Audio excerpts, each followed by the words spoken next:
attention. Get your pad and your paper out. Get your notepad ready. And welcome to the Gonzo Radio Sports Desk. How's everybody doing? Everybody having a great day? Wow, we're like in full swing of the preseason slate. Yesterday was Saturday, and it was a lot of fun. There was a lot of fun action going on yesterday. We had the Battle of New York. I'm not here to talk about the Miami Dolphins, I promise. But we had the Battle of New York. The Jets and the Giants went at it yesterday, and we did not get to see Fields play. The Jets chose to run a bunch of twos out.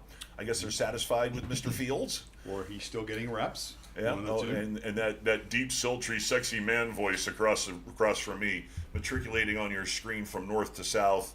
That is Mr. Matthew Masaracchio, dumbass. What's up, everybody? The monitor of Atlas 3i. Atlas 3i. Yeah. He's keeping an eye on the UFOs for us. So it's it's just a big turd in space heading our way. As long as it doesn't hang a left turn, I'm good. Well, I think it's got to hang a right turn by the time it gets us. But one of the turns, it's got to turn. If it turns, we're coming right for us. Please don't turn. Just keep turning, going. Keep turning through space. Keep turning through space. Keep on turning. Yes. So, still, that won't affect us for another 2 more months if it does manage to turn right on us. We're good through we'll week 6. Yeah, at least week 6. So, right. We're going to get some football in. So let's go. What's that burning object in the sky? Whatever. Who's up? Who's starting today? Who's injured? Give me some value picks today. So, we are all over the fantasy preseason right now because some leagues are starting their drafts as early as today. Some leagues are getting their drafts in now. Can I tell you that I just pulled up the latest mock draft? Uh-huh. McCaffrey 3rd overall. Let him. Let him. Like, you people are nuts. Like, what are we doing right now? I mean, we've talked about it. We talked about players' first-round risks inherently every year. Does he not check enough risk boxes for you that you're going to take him 3rd overall? All I do is go, good pick. Yeah. Good pick. You betcha. I mean, and this was the latest one from today. I've been using the same site, this Fantasy Pros, and again, pros being relative. Pros. Yeah. But again, Fantasy Pros website, really good. I do like it because when you do pros. Click on the individual players, they do give you a lot of metric statistics, which I like to use. So if you want a site that's got good information on it, they do go pretty detailed with the information. I do like it a lot. You can call them nerds. Yeah. It's okay. We have lots of fantasy nerds. But McCaffrey, again, opened it up today. I just hit refresh. It runs all the mocks. And then McCaffrey has moved up to number 3 overall. First 4 picks, Chase Robinson, that's been the same. But now McCaffrey 3, Barkley 4, then the rest of the bunch. Jefferson, Lamb, Gibbs, it starts to make sense where it's been. But the biggest move has been almost an entire round. Because I've seen him on the turn in round 2. Right. And now he's up almost to he's the 3rd pick overall. Listen, this is the tape. We all know the Niners. We know the schedule is easy. We know that Purdy got at the extension. If McCaffrey's playing and he's healthy, he's going to get numbers. That's not even the consideration, okay? Yep. The offense is going to go through Christian McCaffrey. Yep. His ability to catch the football, yards after the catch. Agreed. I mean, he's just a smart, good football player. Sure. But no different than Derrick Henry, no different than other guys that we have relied on for years now to give us production. At some point, it is inevitable that the wheels come off. And when we talk about when you're checking your boxes and you're trying to decide on this player or that player in a particular tier, I don't see any argument that's going to validate McCaffrey, especially in the 3rd pick overall. I just don't see it. I'm sorry. Now, that being said, he plays, let's say, 14 games, which is a considerable amount for a running back. And I'll take the under. I mean, but even if he does, he goes 14 games, he'll give you 14. He'll give you a monster season. Sure. But here's another box to check, and I've talked about this ad nauseum, is that where are these teams going to be with these particular players? They're not looking fantasy production, okay? They're looking at their real-life NFL production. They're going to be keeping close tabs on usage, on situational usage especially, on these players because – again, they want these players when it matters, okay? We want them every week to play for us, but that's not the reality in real sports, okay? You have to kind of blend the two realities. Your reality as a fantasy owner and their reality as an NFL team and what's best for the team. And listen, any regular player on any fantasy team now that we have a 17-week season, if I can get 15 weeks out of them, I'm happy. Sure. I'm thrilled. Sure. Okay, if I can 15, okay, less than 15 starts getting a little dicey. Less than 10, I'm mad. Yeah, very few guys play a full schedule. Yeah, especially the skill position guys. Yeah, and we all know that, I mean, okay, I have a tendency to pick players from winning teams, and winning teams, once you get to week 16 and 17, they have a tendency to take breaks because they're anticipating a playoff run. They're going to rest guys for the playoffs, et cetera, et cetera. We already clinched where we are. We're not going to get any better than the second or the third or whatever. We're not going to clinch home field. Okay, so-and-so gets to sit. I dig that. But give me 15 weeks of your metrics, your balling out, all those consistent numbers that you normally give. Yeah. My prediction for Mr. McCaffrey, first 8 games. He's going to 8 games, going to ball out, going to give you at least 6 monster games because he is now, as far as a receiving option, after the receivers, that room is pretty thin right now. Right after your WR1, which we're all going to assume is going to be Juwan Jennings, and then your second option is going to be Kittle. Yeah, well, you got Pearsall and too. he's going to get more looks. He's going to get more touches. But then you're going to go to McCaffrey after that. He's going to be the third option, and he's going to be the stronger third option. So yes, you have Pearsall and you have Brandon. Ayuk isn't going to be back until at least the 6th week or something like seventh that. week. Yeah. He's going to be the first. He's going to be on the pup. Yeah. I don't even think he's cutting right now. He's just straight line running. He fucked his knee up pretty bad. So what you see with McCaffrey is everybody's anticipating a little higher usage than normal. I'm anticipating that he is going to have a very strong first half of the season. But that wear and tear is going to come into play. I don't care how easy your schedule is. You're playing NFL teams. Okay? Everybody's big, everybody's fast, everybody's strong, everybody hits fucking hard. Okay? Hard. Okay? Trust me, I've talked to NFL players. We've had NFL players in the club. Okay? And I've asked them, I said, tell me, is there really a difference between D1 football and the pros as far as hitting is concerned? He goes, yeah, there's some grown men in D1 football that hit you hard, but like the 5'9", 190-pound corner will hit you hard. Everybody hits you hard. Everybody runs fast. Okay, the pros are a different animal, and that wear and tear that we have seen over time, not just the catastrophic injuries that McCaffrey's had, but the wear and tear injuries, the soft tissue injuries that we have seen. Okay, now homeboy has gone to Germany to get the good steroids. He's gone to the peptides. Peptides. Yeah, peptides. They're research peptides. Over there, they're not research peptides. Over there, they're just peptides. They're just performance-enhancing drugs. Is yeah, what they are. And whatever he's done has gotten by the NFL scrutiny, has gotten by the NFL test. So everybody might want to. We might be seeing a whole bunch of really large American people in Berlin next year, around March or April. They're there for their therapy. Yeah.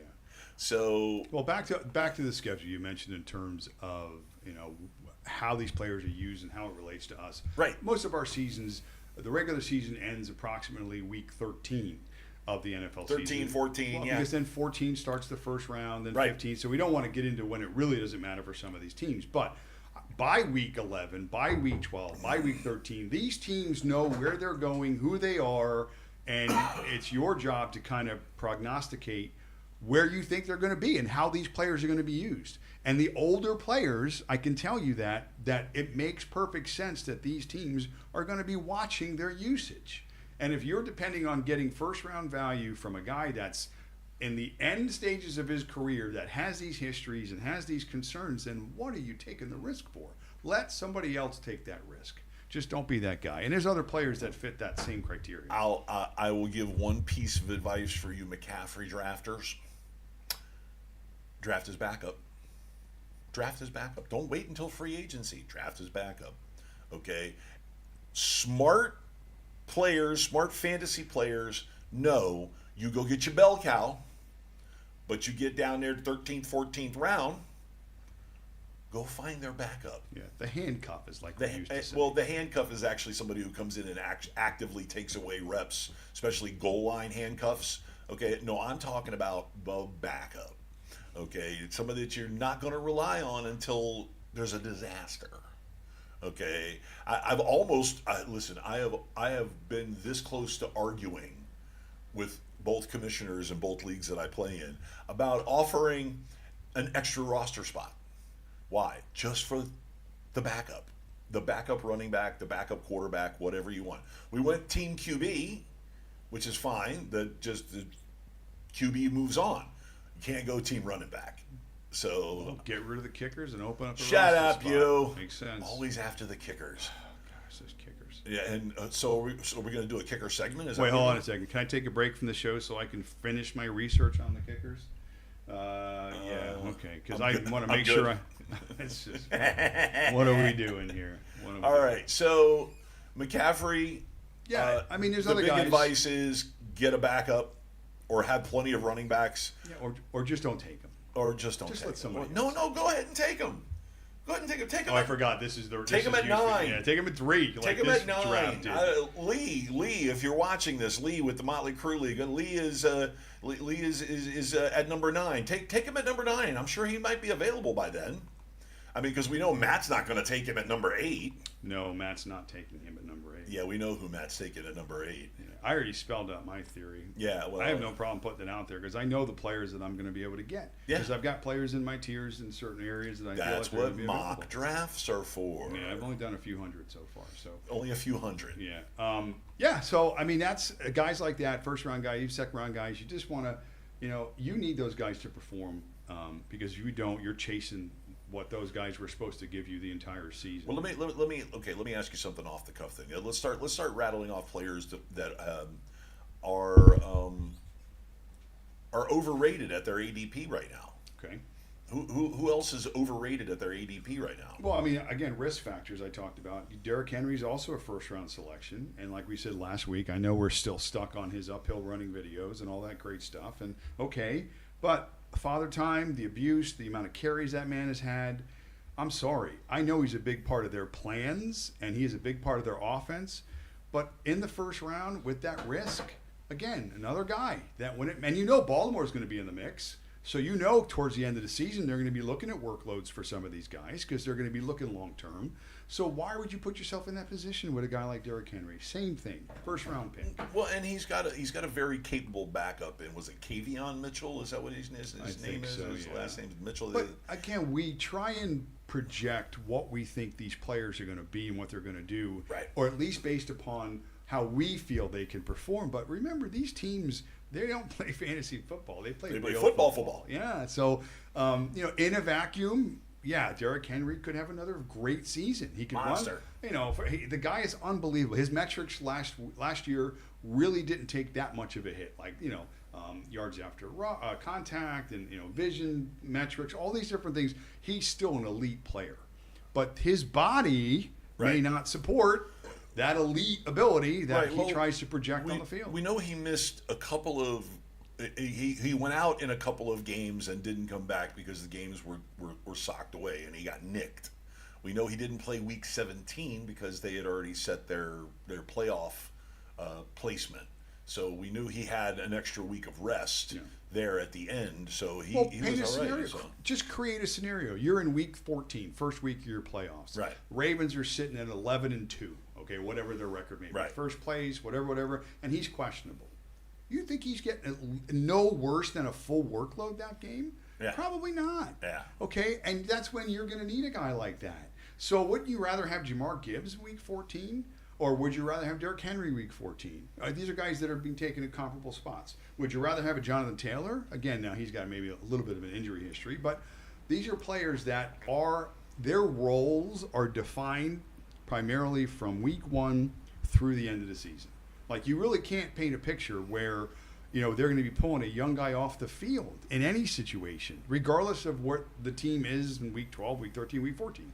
These guys are there to have to earn a check. They get paid. The teams want to play them. This is where they're still trying to win games. It's like, why are you here? Yeah, so, again, that's one of the things that we have to start to consider when we're deciding between players, or if one guy's on the fence, one guy's not on the fence. And if you can't do it, we'll go find somebody who can. You have to consider these sorts of things in terms of these older players because, again, their roles are gonna. You need them to play, and if they're not in positive game scripts, situations where the team needs them to play, then you're left holding the bag, and it's an empty one.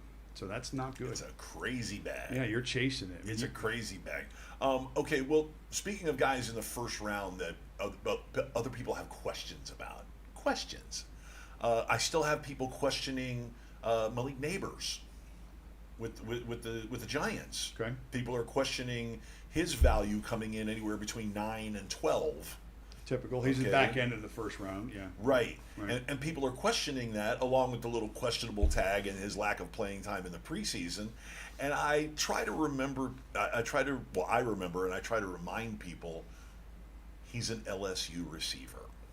He is built along the same lines as Justin Jefferson. He is built on the same lines as Jamar Chase. Those guys are alphas. Those guys are WR1s through and through to the bone. He had a great season last year with Dominic DiNucci throwing him the ball. Right? It's throwing about meatballs at him. Listen, it's opportunity. There was gravy on the ball. You know that, right? Because it's Sunday, so it's Sunday gravy. It comes down to just opportunity and a game. Again, gravy or sauce. Do you think the situation is going to be better or worse for him this year? Does it matter with Malik Neighbors? I think it's going to be infinitely better for him. It doesn't have to be. It just has to be at least the same for what he did Did you last see Jackson year. Dart yesterday? I get it. But back to Malik Neighbors. Okay, he was a 32% target share last year. Yeah. That's tops in the league. Yes. Okay, that's not going to... Because he was the only guy they could really throw to. All right, it's not going to change. So opportunity, volume, all those mean production, means fantasy points, means what you're looking for. Right. So yes, if the Giants do get better, whether it's infinitely better or just marginally better or anything in between, his floor is still tremendous. Tremendous. Because of his talent and because of opportunity, okay? And because if you look across that wide receiver room and that offense, he is the guy, okay? I like having the guy on my team. That usually spells success, production. Oh, okay? yeah. That's what you're looking for. Right, well, I'm going to put you on the spot. You come up at number 8. You have a choice between Malik Neighbors, let's say Puka Nico Nacua. Collins. Okay, Puka Nacua. Right. And CeeDee Lamb. Okay. Who are you taking? Well, probably CeeDee Lamb in that spot. Only because I just don't feel CeeDee's going to get down all the way to 8. CeeDee Lamb's just, he's a step ahead. It's conjecture, goddammit. Yeah, it's, in order, I'll just list those guys in order. Okay. I like CeeDee Lamb 1. Right. Malik Neighbors very close at number 2. Okay. And then down the rest of the list. Nico Collins at 3. Right. Because his metrics pop. You go look at his catch rate. And he's got something to prove. And it's a receiver room with a history of injuries. Tank Dell's already starting the year on the unable. Our boy Christian Kirk is his number 2 on the other side, which I love. He's the wide receiver. Him. So that probably in that order 1, 2, 3, probably Lamb, Neighbors, and then Nico third. Neighbors is just he's really and he's super talented. It's not like it's just about opportunity. Oh, no, go watch the choir, go bro. watch him play. I mean, it's amazing. Yeah. For me, speaking of Puka Nacua, I've been passing on him. I'm at number 10 in one league, and he's been getting to me, and I've been passing. No, thanks, pass, because I have Malik Neighbors as an option. Right. I have Nico Collins as an option. Puka came in last year at just under a 35% target share. Okay. Neighbors was just over 35%. These are elite numbers in terms of target share. I always talk about the magic number being 100 targets. So if you're getting 100 plus targets, you're getting massive production. Over the last several years, we've talked about if you get north of 100 targets, I think 85 to 90% of the top 25 receivers in scoring are all north of 100 targets. That's the marker. Targets, opportunity, production. So Puka, we know he's going to get targets. Okay, he's the guy. He also was first in the league in first read target share at 46% last year. So Stafford's looking for this guy. But Stafford being the key word in that sentence. Stafford's looking for a chiropractor right now. It sucks because I love Stafford and I love that man's ability. And he is, I took heat over the last 2 years talking about he's the top 5 quarterback. Well, he's 37 now? 36, 37. In that range. It was about 36, 37 that I had to go to my first chiropractor myself. So. But to me, you know what it seems like? It seems like he's an old 36 and 37. Because not if you look at his wife, you know. No, I mean in football years, because he took abuse in Detroit for years. Yeah. He carried that team for years, Yeah. physically, mentally, all that. Admiral job, first ballot Hall of Famer for me now, yeah. especially with the ring. But that's the biggest question mark, is you got to have somebody throwing in the football. And I know Jimmy's the backup, and I get that. And still, Puka's target share is not going to really take much of a hit. You know what's... But that worries me a little bit. I follow this kid Tyler TNT on Instagram. Okay, he's one of those millennial or Zoomer kids. He's got the camera like right here. He's like, things you missed in preseason. Da, da, da, oh my God! He's one of those really hyperbolic, screaming, shouting kids.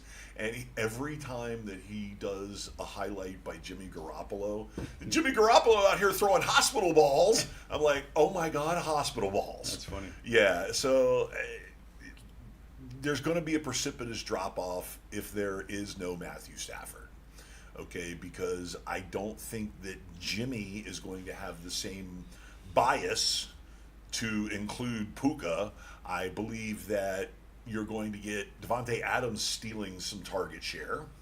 Yeah. Okay, because we all know Devontae don't keep his mouth shut. Devontae's open. Devontae's going to yell and scream until somebody throws him the damn ball. Yeah. Well, Devontae could very well lead that team in touchdowns too. Exactly. But only catch 60 passes. Y'all forget who Devontae Adams is just because he, wasted his time with the New York Jets for 1 year. Yeah. Well, Puka's the alpha. The offense is phenomenal. Obviously, they've got the best offensive mind in the league calling plays. Everything lines up for Puka to fit into that first round and give you massive value.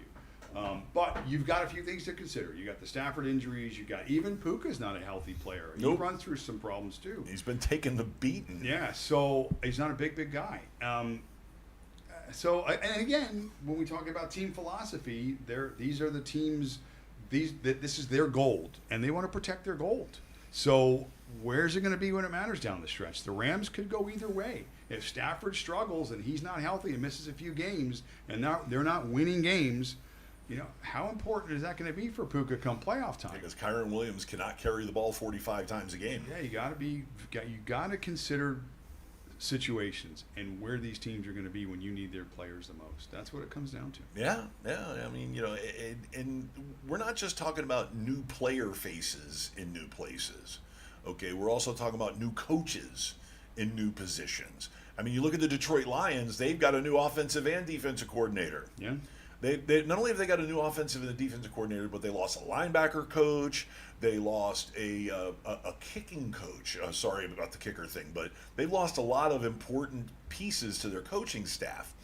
And there's talk right now that their offense might actually be a little more dynamic. It might be a little more loosey-goosey because under Ben Johnson, everything was, it was tempo. It was everything goes according to schedule. There was no Well, they had two running backs finish inside the top 10 in production. Right, and that's easy to do. Yeah. Okay, but now you have a situation, and we've seen it with their backups, and we also saw it with Jared Goff in his limited action. Design rollouts. That's a new wrinkle to that offense. And Goff can pull it off. We've seen him roll out and throw on the run all the time. So there's going to be new wrinkles, going to be new stuff. They may even be a little more productive. By the way, Amon-Ra gotta watch St. those Brown, new coaches. since he's been in the league, okay, that's our boy. is third in total touchdowns since he's been in the league Nice. for receivers. Yeah, Nice. Amon-Ra St. Brown. Yeah. So just a super talented guy. 4th round pick, I think, wherever he came out of. No, he was like a third rounder. Pick, He's I think he took the number 14 because of the 14 receivers that were picked ahead of him. Interesting. He's got a little bit of a chip on his shoulder. Well, it's paying off for Detroit. I still want to see him and his brother do the Key and Peele college football introduction bit that they do. You've never seen Key and Peele college football introduction? Mm-hmm. Oh my God, the ridiculous names that come up, And I mean, come on, Equanimous St. Brown, Amon-Ra St. Brown. Yeah. But they do Their parents drank a little bit. That's all. Yeah, their dad was a world-class bodybuilder and weightlifting coach. Yeah, no, I've seen. Okay, easy now. I know. Well, he drinks. Mr. St. Brown. Yeah. You definitely say Mr. St. Brown. So, yeah, I would, like I said, I would also pay attention to new coaches in situations, okay? Because you're gonna sit there and if it's in your information is incomplete if you go by past production and what is expected, what the projected statistics are going to be, okay? But your research is incomplete if you don't take into account the new coach, the new offensive coordinator, Chip Kelly in Las Vegas. Yesterday we started to see what that offense was going to look like. Yeah. Okay, so you see you got new coaches in position, not just head coaches but coordinators. You have to take those into account, and that will be either a plus or a minus. You probably won't stay at the mean. Some players may not adapt to the offense early, so their numbers are going to hurt as far as the macro is concerned, okay, especially early on, but they get the hang of it later in the season, suddenly they get back to normal. Try not to cut them before that happens. So you've got to watch out for that stuff. That's the little details that get you that fake pro wrestling championship across your shoulder. You know, so we're trying to help. We really are. Speaking of championships wrestling, I'm going to get that belt this year from Tim Frazier. Well, if I It's keep my turn. if I keep losing weight, and my waist gets small enough, I'll actually be able to wear it. Ooh, interesting. Yeah, I haven't been able to wear a championship belt until the last time I was able to wear a championship belt, I was actually part of a championship tag team. So, yeah, that's still about 40 or 50 pounds away. So, let's take a quick break, and we're going to come back and we're going to hash up. No, we're not going to go after the Atlas. Atlas what? 3i. 3i. No, we're not going to talk about the flying turd rushing past the sun. But we will come up with some more stuff. We'll pull it out of our booty hole in about 2.5 minutes. Here is a PSA about one of our favorite all-time players, Mr. Ed Gennaro, here on the Gonzo Radio Sports Desk. Now, let's analyze what's been working for us. Not a goddamn thing's been working for us. Like this goddamn suit doesn't work for me. And this stinking tie, and this goddamn shirt, it doesn't work for me. You know how to play winning hard-nosed football? You play football like Ed Gennaro played football. A guy who gave his life for this football team. He was a 140-pound halfback, and he played like a goddamn wild man. No, like a goddamn rampaging beast. And that's the way you're gonna do it. You go out there, you tear their fucking heads off, and you shit down their necks. Let us pray. Gonzo Radio.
Gonzo Radio.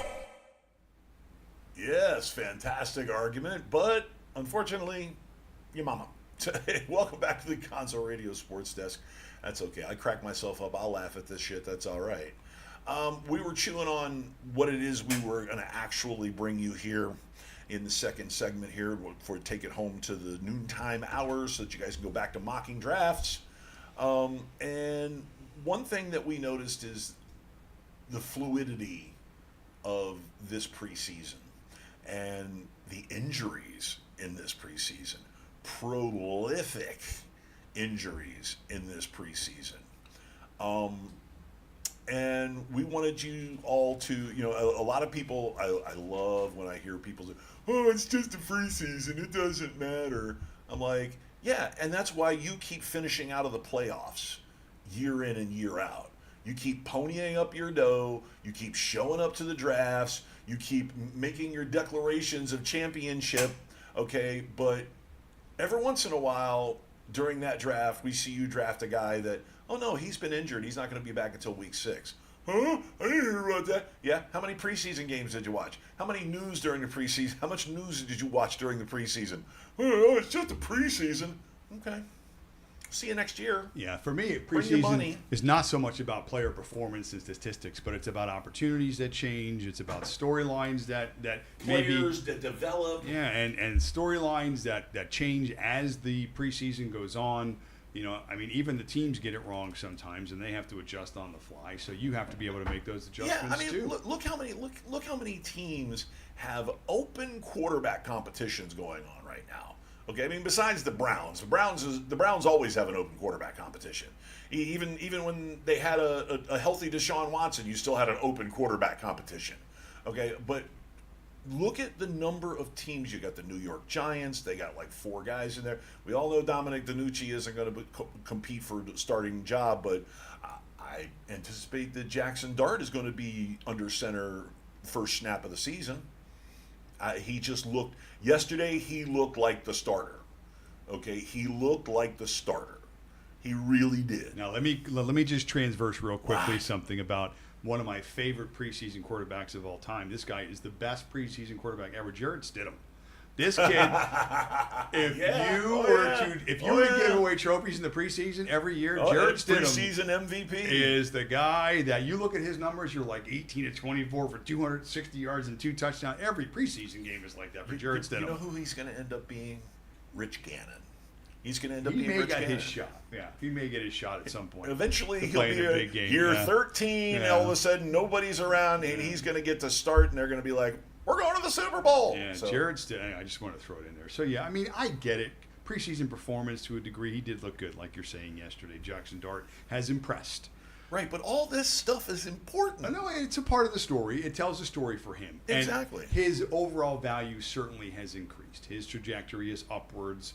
We do have players that come in the league, quarterback positions especially, that do surprise, that are like, oh, wow, he is pretty good. He's ready. He is developing at a pace Jackson Dart. where he may be ready to start week 3, week 6, whatever. But no, that's a good. But again, we're looking for primarily, because those are anomalies. Those are things that don't generally happen. We're looking for situational changes. We're looking for a backfield room that opens up. For instance, in your team, the Miami Dolphins, Madison goes down for the year. The faith in Jalen Wright seems to be waning a little bit. And Devon A-Chain, we're talking about some soft tissue injuries. Okay, Ali is making a slow ascension through the depth chart where, again, it's not even so much about being the best player in the room. It's about having the most opportunity in the room. And then you may become that player. So this is a situation. It's your team. I'll let you kind of break down that backfield and what the potential role could be for a guy that coming in certainly wasn't on anybody's radar, but now is slowly starting to get people's attention because opportunities are presenting itself. So tell me about your guy. I am on the Ollie Gordon III bandwagon. Ollie. On that bandwagon, all over it. Why, you may ask? All right. In 2023, Ollie Gordon was a Heisman Trophy candidate frontrunner. Heisman Trophy candidate. Led the nation in rushing. Was destroying people. Had a little fall off. Had a couple of injuries that hurt his numbers. few things that people didn't understand also that they had turnover on their offensive line. So, his offensive line wasn't blocking as well as it was in 23. He had a couple of nicked up injuries. That, of course, is going to lead to a fall in production. Okay, it's college football. But when Mr. Gordon hit the field and I saw that dude in shells and helmet standing there with all the running backs, there were 5 running backs all standing in one spot, and one guy looked like a grown man, and the other 4 looked like mascots.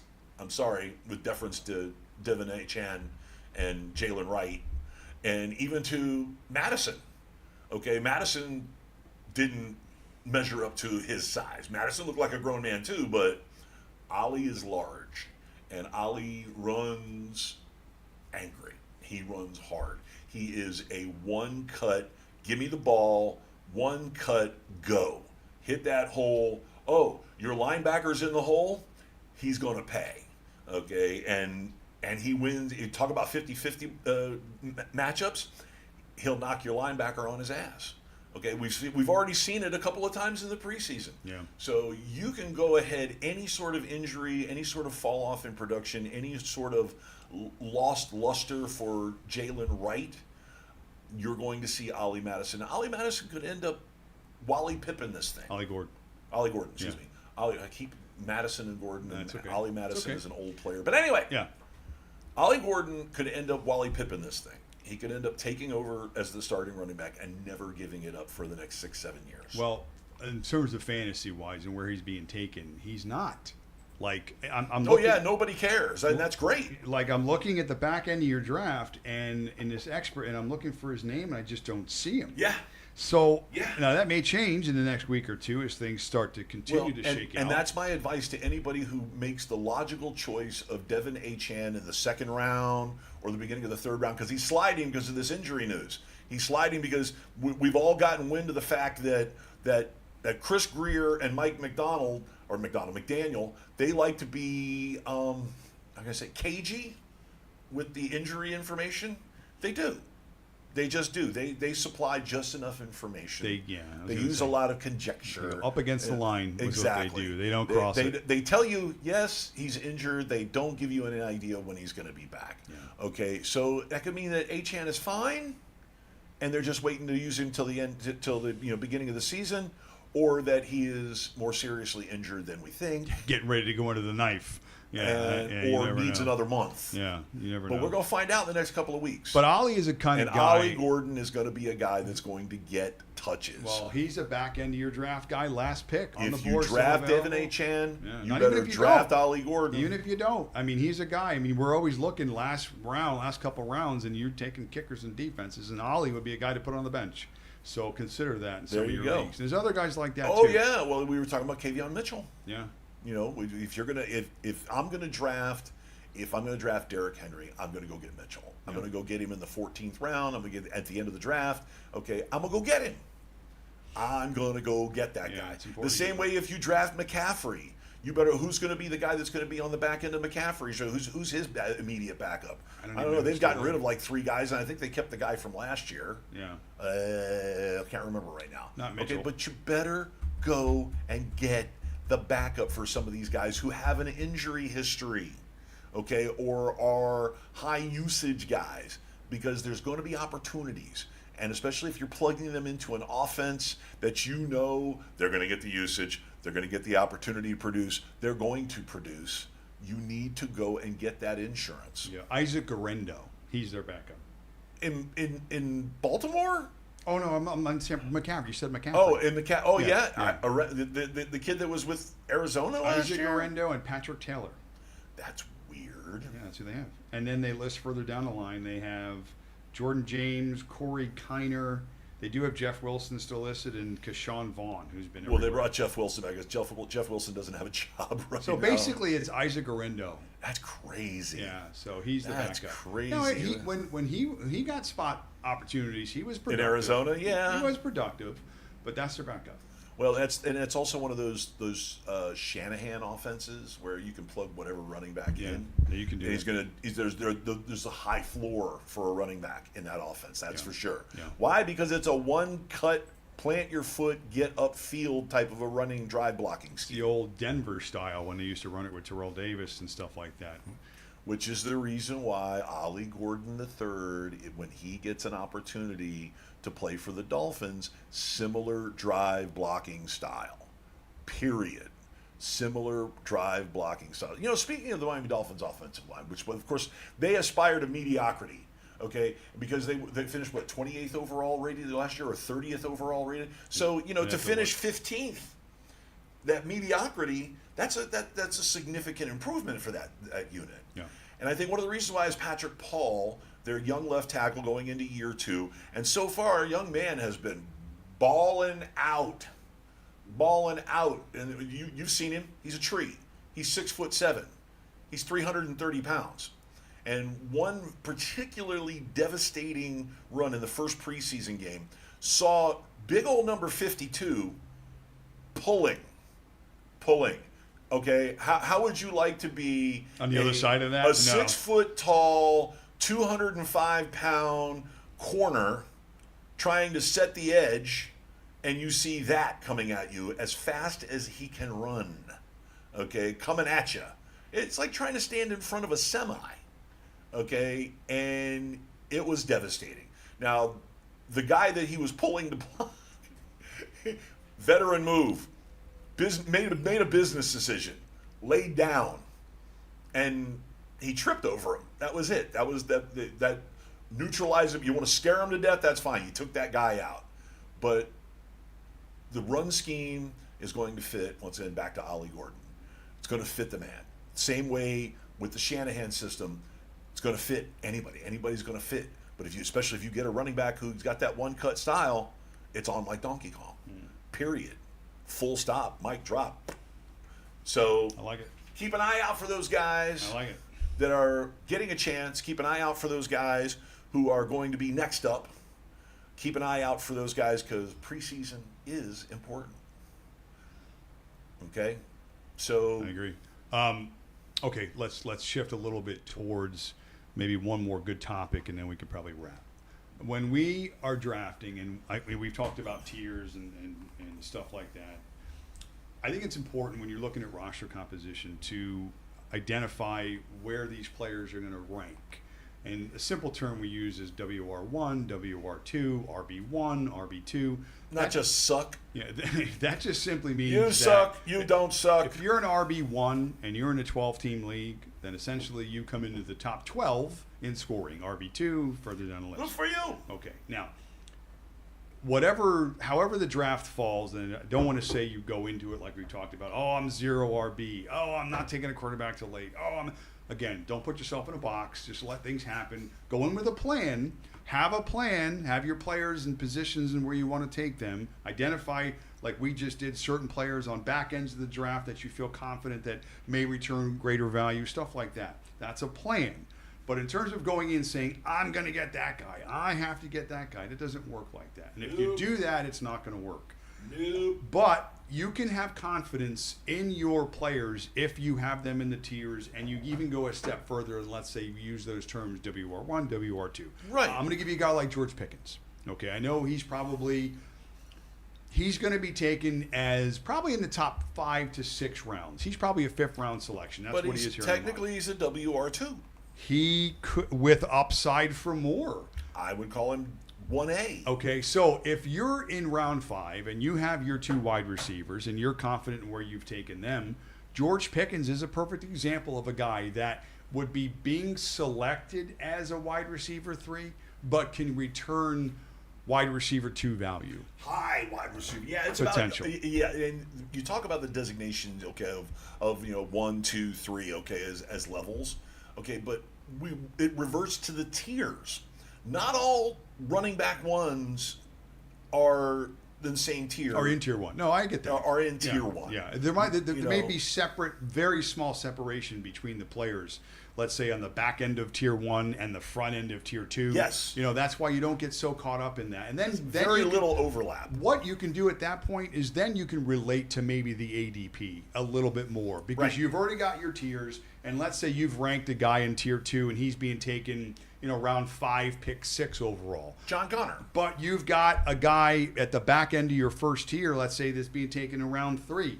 Those guys are pretty close in terms of where they're being taken and also in the tiers. But again, the decision may be, well, ADP is telling me this guy's at least a round or 2 better. Maybe you lean in that direction. Right, because they're a bell cow back. Yeah. There's a weak number 2 There's behind them. reasons They're why get all they're the touches. there. Yeah. So use all these they're not certain all created equally. parameters. You identify who your WR1s are. Identify who, again, based on projections, based on ceiling even, more so too. So let's just go through a mock draft. I've got in the first, let's say George Pickens is going to be a 5th round selection. Primarily that's where he's being taken. If I'm setting up a situation where I'm looking at him as my 3rd receiver taken in that scenario, if I have to rely on Pickens as being my wide receiver 3, I'm in a really good spot. I'm in a really, really good spot. So identify where these players fit, what their assessment values are based on the WR1s, the 2s, the 3s. And if you've built your team around mostly 1s and 2s, theoretically, your running backs, your tight ends, your quarterbacks, eventually down the line, you should kick a lot of ass. Your team's in a pretty good spot. Yeah. So find guys like that you know are going to be drafted in these earlier rounds, but have the chance to exceed their value where they're being drafted. Because only so many players get taken. And it's very little separation between, let's say, middle tier 2 guys or back end tier 2 guys. And you can consider him, that's where he's being taken. But again, you have to find the metrics. And this one particular site, I've always known Pickens to be an extreme route runner, super talented. You've seen him make these unbelievable highlight plays. Yep. Now he's in a situation with a terrible defense, a better quarterback. Terrible. He doesn't have to be the number 1. Okay, there's a lot of things that are going in George Pickens' favor right now. So that's a guy that I know is being taken again as a WR3, but can very easily return WR2 value or more. He ain't going to get past me. Or more. So, again, there are guys like that, and that's how I identify those sorts of strengths and value when you're taking those particular players. Yeah, 100%. And listen, especially in a stack situation. Okay, let's say you get into round 5 and you grab George Pickens. Come back in 6, there's Dak. Dak should be there in 6, round 6. There, you have the Cowboys stack. You have the Cowboys fantasy stack. The only way the stack gets any better is if you have CeeDee Lamb instead of George Pickens. Okay? So you really have to find your players that you know are going to give you that same tier of production. Because do you think that George Pickens is going to outproduce DK Metcalf? DK Metcalf's a tier 1 wide receiver. He's the WR1 for his team by a lot. It's funny you mentioned that. Okay, can I give you a little DK Metcalf without bitching about Rodgers? No, this is straight up facts. When DK Metcalf has had his most success has been on single high safety. Yeah. Because Derek eats him up. Because Metcalf is not a superior route runner. He's a physical specimen with incredible speed and size that can go get any ball. The Steelers' offense this year is going to be running primarily 2 tight end and 3 tight end sets. Right. Which means you're not going to be able to put another safety over the top. No. They're going to the defensive schemes are going to mandate that they run single high safety against the Steelers because of that philosophy. I think you can kind of offset what you feel about Aaron Rodgers or what you feel about the offense of the Steelers, which I can tell you they both suck. But I don't care because opportunity and game planning and understanding how these offenses are going to work, Metcalf is going to be in a similar situation where he thrived in Seattle. So if you think there's going to be a success there a little bit between him and Aaron Rodgers and whatever else you can get past with the future Answer of the the offense, damn question. I love Metcalf this year. His value goes up. But I still think it's really close. I think I'm going to lean Metcalf in that situation based on the new information that I've learned. But it's close. It's super close. You've disappointed me for the last time. But it's super close. I mean, those guys are both in the same tier. So to me, those guys are both. But that's my point. Yeah, that's my point. It's very. I would not mind. To me, they're about even in terms of where I think they're going to end up. Right, but don't make the mistake of just brushing off guys like a George Pickens and writing him off as a second tier production wide receiver, okay? Because he's going to bring. I'm telling you right now, he's going to have a career high in touchdowns. Why? Because he's a red zone guy. Why? Because he's a jump ball guy. Why? He's a catch radius guy. All right. He is also an good off-schedule route runner, which we know Dak loves those. Yeah. And across the field from him is a similar guy. You have bookend wide receivers in Dallas right now, and Dak Prescott. You have to take a really good close look when you see pictures of their practice. You can see Prescott has to wipe his chin after every throw when he lines up with those guys because he's drooling in anticipation. Okay, he's thinking 5,000 yards. He's thinking 40 touchdowns. He's thinking that, and you know what? It's a reality. It's really possible. Yeah. Okay, it's really possible. He's got a really good tight end. He's got speedy little guys in Turpin all over the place. If they find anybody who does a half-ass good job in the backfield, Javonte Williams.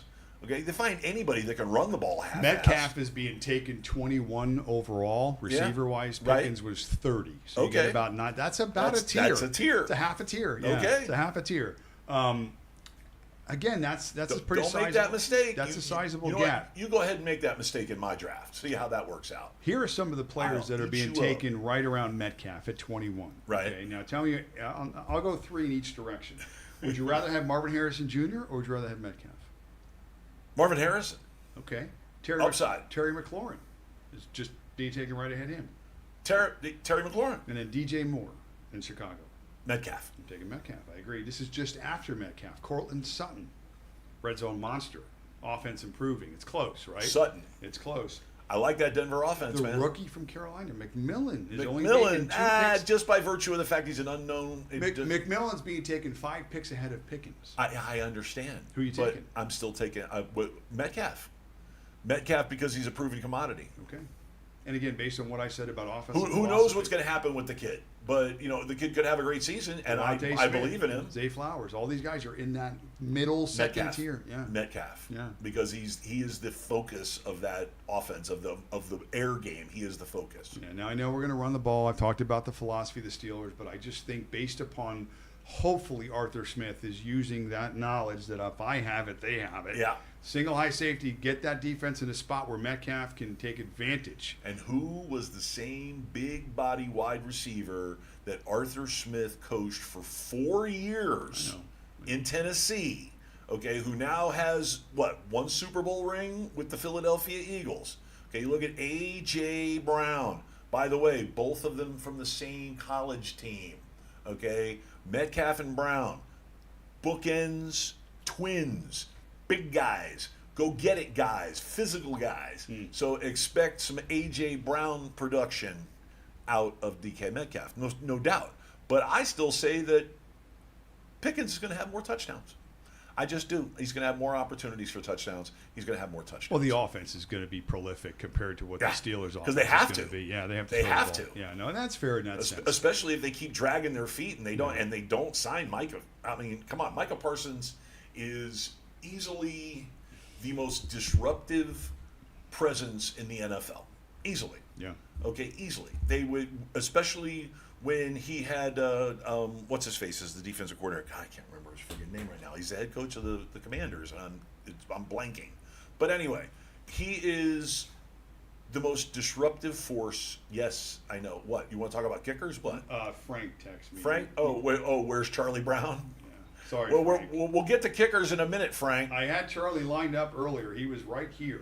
Right. And he kept falling because he's probably drunk. And he's a kicker. That's why. Yeah. So anyway. He's a kicker and a pitcher, and he's really bad at both. Sorry. So you're going to see an elevation in production. That's for sure. I think you're going to see an elevation of production from T. Higgins. T. Higgins, who is supposed to be a 1A, he's getting WR1 money. Okay, I think you're going to see an uptick in production from him because Cincinnati is in the same boat. Okay, their premier defender unsigned. Okay, their owner is a cheap idiot. Okay, doesn't know where to spend the money right. I would have let T. Higgins go. I'd have traded him by now. I would have traded him. I would have traded him. I would have put more pieces on defense. I think that you have a quarterback in Cincinnati that makes receivers better. I really do. Oh, there's no question. Okay, there's no question about that. Yeah. Okay, so instead of keeping T. Higgins, and praying that you could score 50 points a game and maybe make the playoffs. Okay? You trade Higgins, get some draft capital, use some of that money to improve the defense so that your quarterback doesn't have to come out and score 50 points a game. Okay? You go use draft capital and go get wide receivers in the second round. Okay? You can do that in the NFL because they're all over the place. But no, I'm not even going to start with Cincinnati. The Brown family has screwed that franchise up, and they will never win a Super Bowl. Never. Joe Burrow, get out of Cincinnati. Run for your life. When your contract is up, Come to Pittsburgh. go. Go to Pittsburgh. Go to Pittsburgh. Yes. Go to Pittsburgh. Trade him everything. Go anywhere else. Here's what I would trade for him I right don't now. care. I would give them the Permente's brother franchise. I would move all the stores to Cincinnati. That's a lot for a Pittsburgher. I would do that. I would give them T.J. Watt. I would give them J.J. Watt, even though he's not playing anymore. I'd give them both Watts. What about partial ownership of Iron City Beer? If they want that too, they can have it. I'd also give them. Let's see, what else would I give them? I'd give them PNC Park because they don't play baseball there anymore. They're terrible. Yeah, whatever they want. For Joe Burrow. You Give turn them on everything. the Pirates. Give them everything. Just give them everything Yeah, to get Joe Burrow. Get Joe to Pittsburgh. Yeah, Cincinnati is pathetic. I'm tired of them. I really am. Yeah. And especially, how can you mismanage your money like that? They even had a $15 million rise in the salary cap, and they still managed to overspend on your WR2.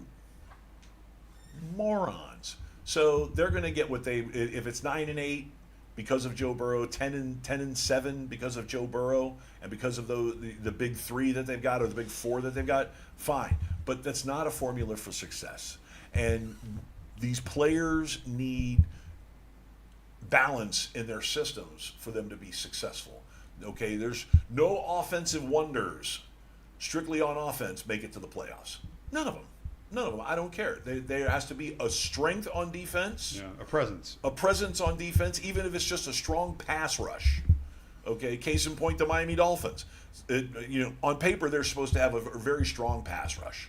Okay, but they've got a third-tier cornerback as their top corner. They got a bunch of nobodies back there, and it's gonna be shootouts every week. So, you know what he just told me? What? He told me that Dave Canales is going to win Offensive Coach of the Year for OC. That's what he just told me. Go get yourself some Xavier Legette.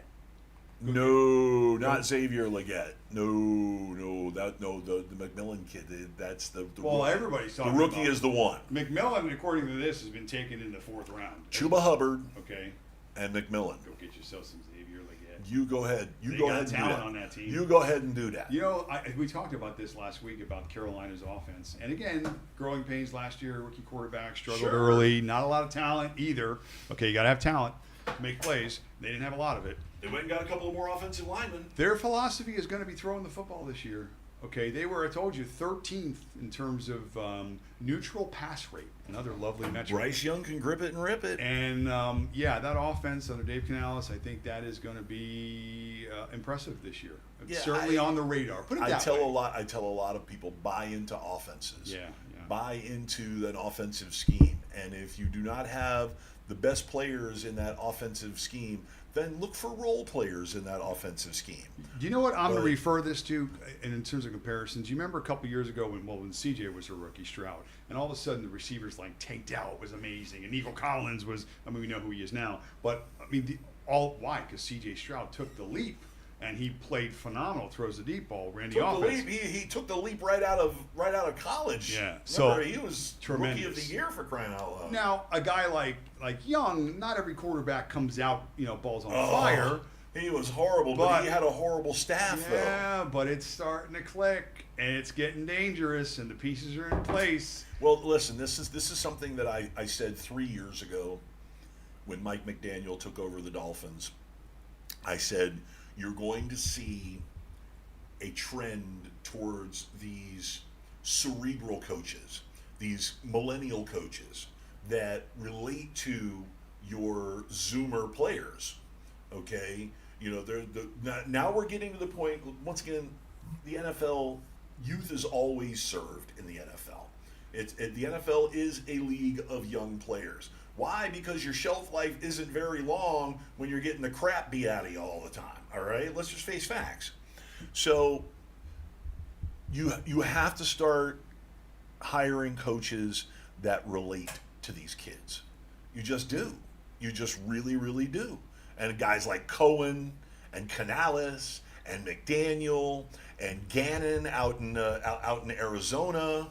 Okay, we've seen McVay. McVay is one of the boys. Don't forget about Okay. the Raiders right now and that culture change. Well, Pete Carroll is still 26. He's for out crying there out loud. running I laps hate with him. the team. I hate him so much. He's hilarious. Yeah. He's a guy I love to hate. But we always talk up environment and how important it is and how much of a you factor gotta it you is. gotta be good to these kids. You gotta relate to them. Otherwise, they're not gonna play for you. They're not gonna play for you. Okay. Look at John Gruden. John Gruden still inspired a lot of loyalty and a lot of really good play from his players because he related to them as men. Okay, he treated these boys, okay, let's face it, 21, 22, 23 years old coming out of college. He came out, he's like, yeah, okay. Unless you're Ryan Tannehill, but, you're 36. Yeah, but coming he out of came college. off as a cool uncle. Okay, he came off as a cool uncle.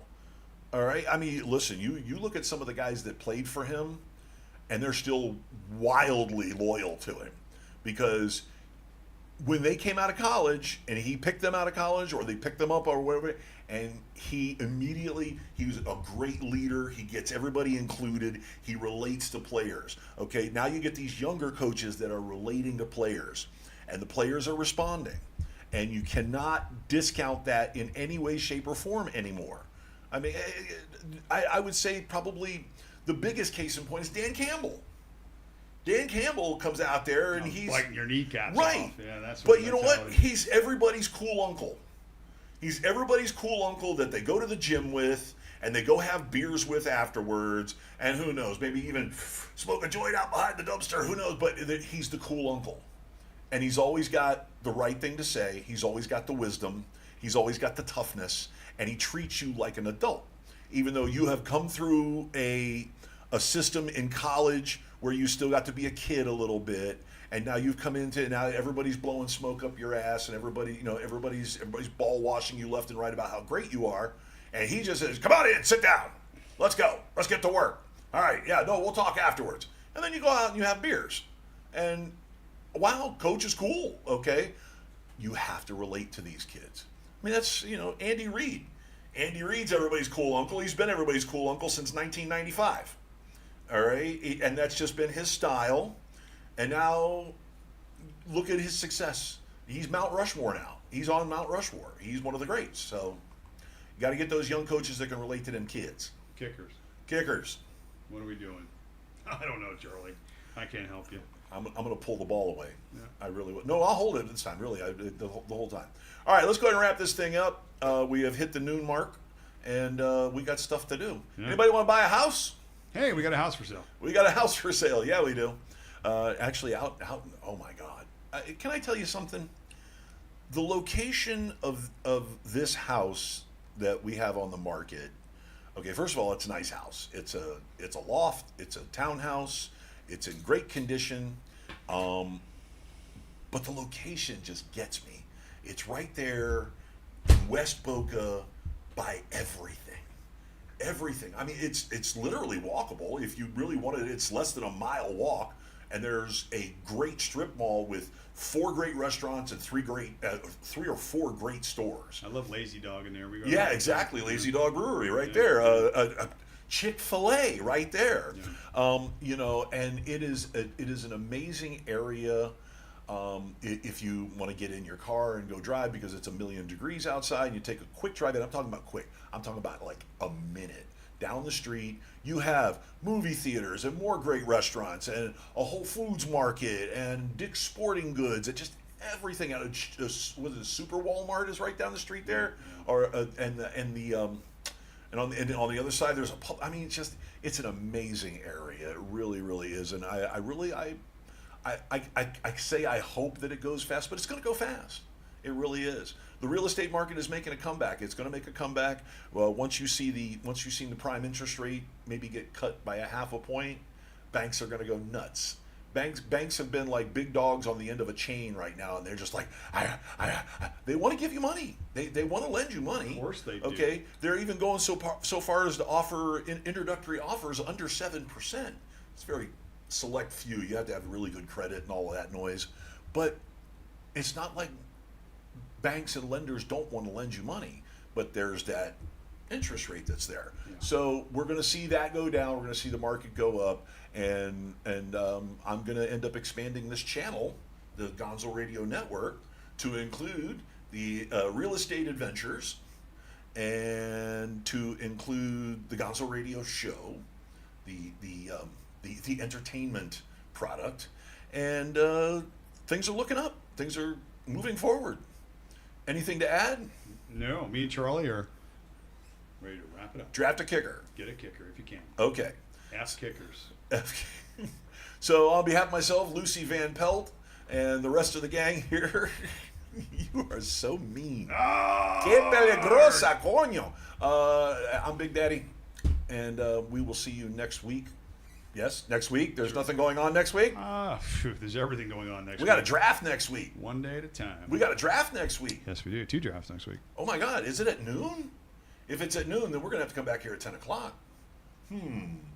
I'll keep you abreast of any schedule changes. Is that the Twin Peaks one next week? No, that would be the Danny's 35th annual Oh, Screwy Louie yours. Football Yeah, League. yours is at 6, right? 6 o'clock you're doing it? Yep. Okay. No, not 6 o'clock. I thought it was at 3 o'clock. Oh, you backed We'll it up? find out. Cool. See you next week. Bye. Bye.